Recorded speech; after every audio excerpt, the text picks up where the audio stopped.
Just a disclaimer, this kind of gonna be a little rant, so if you don't want to hear it, then, free agency recently just kicked off, and it has been quite the hectic first few days. And the Carolina Panthers have actually made a few moves early on. Now, it ain't just been all bad or nothing like that, contrary to the title of the vid, but I'll get to the good later. First and foremost, Frankie Luvu left to become a Commander. Not gonna lie, this is the one that genuinely kinda hurt. I ain't want to see him go. Really good player, as well as a great story. And streets say Carolina did indeed want him back, but he ain't want to be here no more. 3 years for 36 M's. Washington definitely got him a good one for the low. Now on to Brian Burns. And this is where I get a tad pissed. First, some backstory. Like a week or two ago, I came to the conclusion that Brian Burns was more than likely gone. And I ain't even care for real, I was prepped for it. They tagged him cause they just couldn't come to terms on the deal. So I was just like, whatever, bro. Things got interesting shortly thereafter because I seen a tweet talking about Carolina in a situation where they just need to adjust to the circumstances and understand that they basically have no leverage in the Brian Burns trade no more. A 3rd round pick seems fair. A 3rd? I'm like, boy, if a team come to me talking about a 3rd rounder for Brian Burns, you better get out of my face before I get violent. Fast forward to a few days ago. Notification come up, all caps, red siren emoji and all. Brian Burns is going to New York. I was like, true. Read the little description. Carolina receives a 2nd and a 5th.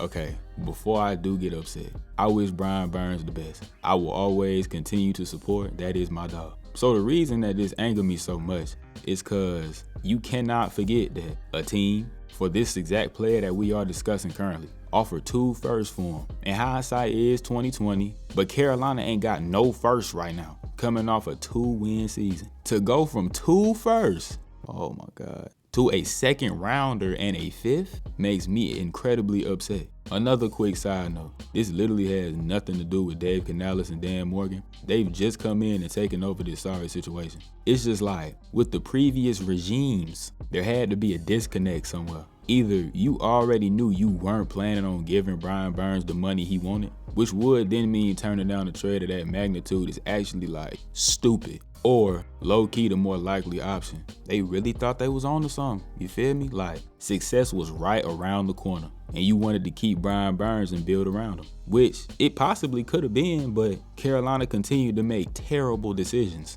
And that's how they ended up in this insane situation. To turn down that trade and also not keep the player and receive boo-boo compensation back for him is wild. Can't lie to you, I don't know how many more of these I can take. Great in-house players that just go for very little. McCaffrey, DJ Moore, Brian Burns. Hey, Derrick Brown next. It is what it is though. Burns is now the 2nd highest paid in the league, I believe, which is a bit steep. I can understand not wanting to pay him that. The production, last year specifically, just wasn't there for 30 M's a year. The ability is indubitably, but now he really got to play to the levels of the Myles Garrett's, the TJ Watts, Nick Bosa's. I don't know, but we gonna see. Oh, and also, Jeremy Chin and Yetur Gross-Matos are gone too. It's like, oh man, but like I said, this free agency period hasn't just been all bad. That would be disingenuous to say. Carolina ended up using the Brian Burns money to try and fortify the offensive line. 5 years, 100 M's for Robert Hunt,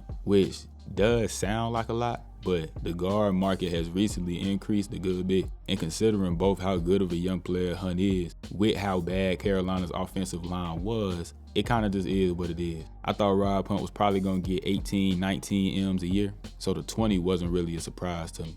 Also brought in Damian Lewis. Good to see that there is a focus on protecting one of the only things you still have left in the city. The team traded for Deontay Johnson as well, which I do really like a lot. A real good receiver who's a great separator, will get open a lot, and more than likely will become a pretty frequent target for Bryce. He is not a number 1. Just want to say that because I've seen, free agency really is a time of peak delusion for sports fans. They swear every player their team signed is great and it's probably better than they actually might be. Wanted to say that because I've seen a few. Carolina's got their number 1 receiver since the trade.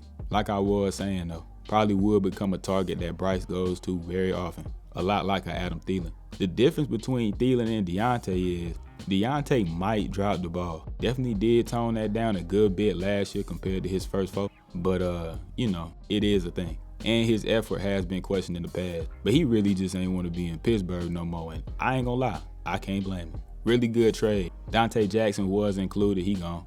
That's a little bittersweet personally, I ain't gonna lie. Cause like, it's been 5 years, bro, you feel me? He absolutely had his ups and downs, for sure. But he really did have a good little season last year.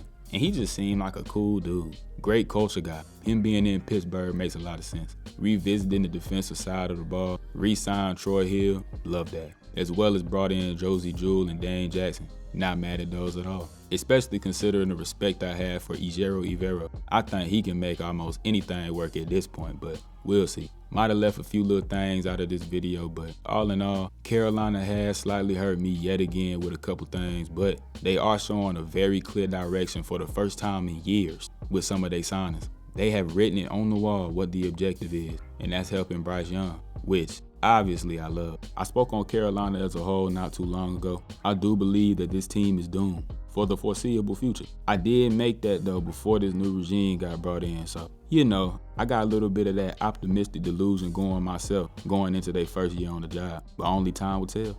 Hope y'all did enjoy this one. I just wanted to take the moment to speak on my favorite NFL team, even though it is a poverty franchise. But if you did enjoy, leave me a little like, subscribe to the channel. Drop any thoughts you got in the comments, especially if you are a Carolina Panther fan. It's better to be sad and disappointed as a unit instead of doing it alone, you know? All jokes aside, hopefully y'all did enjoy though, and I'm gonna see y'all soon in the next one.